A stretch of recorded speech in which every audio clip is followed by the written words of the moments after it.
میں ایک گل قرآن دی تے ایک صاحب قرآن دی اچھی آکھو سبحان اللہ۔ قرآن وہ کتاب ہے جو در سے انقلاب ہے، قرآن وہ کتاب ہے جو در سے انقلاب ہے، قرآن کا نظام ہی جہاں میں کامیاب ہے۔ آج آکے جی میری پارٹی کامیاب تھے، وہ آکے میری پارٹی کامیاب ہونا کے پیچھے رکھ۔ قرآن وہ کتاب ہے جو در سے انقلاب ہے، قرآن کا نظام ہی جہاں میں کامیاب ہے۔ قرآن پڑھتے ہیں نا رمضان میں؟ نہیں یہی سمجھ، رمضان میں ہی پڑھتے ہیں نا، رمضان کے علاوہ تو نہیں نا، وہ بھی اکے دکے ہی رہ گئے رمضان والے بھی۔ نبی کے غلاموں، ہم صرف رمضان میں قرآن پڑھتے ہیں؟ موبائل اٹھا کے صبح صبح دیکھتے ہیں ہمارے دوست نے کیا میسج بھیجا ہے، خدا کی قسم کہ صبح اٹھ کے ہم قرآن دیکھ دے کہ رب نے کیا میسج بھیجا ہے۔ ہمارے پاس قرآن ہے نا گھر میں، الماریوں میں بند ہے، دل کے تختی میں لکھنا بات کو، الماریوں میں بند ہے۔ کب اٹھاتے ہیں؟ جب نیا گھر بنانا ہوتا ہے، پھر ہم اٹھاتے ہیں قرآن کو، پھر ہم کہتے ہیں کہ یار اس قرآن کو ہم اٹھاتے ہیں، پھر کہتے ہیں بچے کو یار جا مولوی کو دے کے آ، قرآن شہید ہو گیا ہے، جا مسجد میں رکھ کے آ۔ کبھی ہم نے کھول کے دیکھا ہی نہیں نا۔ الماری میں جو بند قرآن ہے ایک ہے نا، بولو تو صحیح نا، قرآن تو ایک ہے نا، لیکن میرا ایمان کہتے ہیں قرآن ایک نہیں، قرآن دو ہے۔ میرا عشق کہتا ہے توجہ، دل کی تختی پہ لکھنا، قرآن ایک نہیں قرآن دو۔ اگر ان دو کو سینے لگائے گا دنیا بھی کامیاب ہے، آخرت بھی کامیاب ہے۔ وہ دو قرآن کون سے؟ ایک یہ قرآن جو 30 پاروں میں بند ہے، ایک وہ قرآن جو مکہ اور مدینہ کی گلیوں میں چلتا رہا ہے۔ محبت والے سمجھے گے، ایک قرآن ہے ایک صاحب قرآن ہے، ایک قرآن ہے ایک صاحب قرآن ہے۔ یار موبائل لینے کے لیے جاؤ نا تو موبائل کے ڈبے کے اندر سے جو نا ایک کتاب سا چھوٹا سا کتابچہ سا نکلتا ہے، بھئی قرآن اس موبائل کو چلانے کے لیے اس کتابچے کو دیکھ لے، اس کی پریکٹیکل کر لے، اس کو پڑھ لے، ایسے موبائل چلایا جاتا ہے۔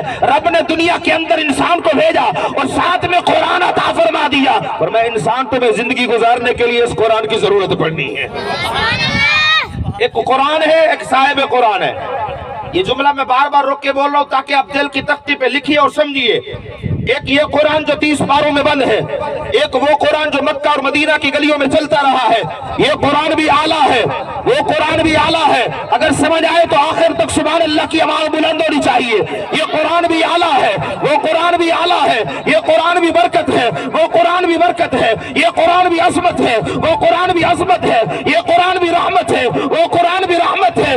یہ قرآن 30 پاروں والا ہے، وہ قرآن والضحیٰ کے چہرے والا ہے۔ یہ قرآن بھی اعلیٰ ہے، وہ قرآن بھی اعلیٰ ہے۔ یہ قرآن بھی برکت ہے، وہ قرآن بھی برکت ہے۔ لیکن فرق ہے، فرق کیا ہے؟ اس قرآن کی سطریں کالی ہیں، اس قرآن کی زلفیں کالی۔ محبت کے ساتھ کیا چھٹنا سبحان اللہ۔ نبی دے غلامہ جے نبی دے نا تو سبحان اللہ نہیں کہنی، پھر کہہ دے نا دے کہنی ہے۔ نبی نال پیار کیتا کر، قبر دے وچ جانے نا، ماں پینا پرا رشتہ دار خیش قبیلہ کنبہ افراد سارے واپس پلٹ کے آ جانے نے، قبر دے وچ اونا مصطفیٰ نے۔ حضور دی نات بولیا کہ قبر دے وچ آنا آمنہ دے لال نے آ، قبر میں سرکار آئے تو میں فرموں وہ گرو، پھر فرشتے بھی اٹھائے تو میں ان سے یوں کہوں، اب تو پائے ناز سے میں اے فرشتوں کیوں اٹھوں، مر کے پہنچا ہوں یہاں اس دل ربا کے واسطے۔ میں کیا اٹھوں، اب تو میرے نبی آ گئے۔ توجہ ہے جی، یہ قرآن بھی اعلیٰ، وہ قرآن بھی اعلیٰ، یہ قرآن بھی برکت، وہ قرآن بھی برکت۔ فرق ہے، یہ قرآن رحمت، وہ قرآن رحمت للعالمین ہے۔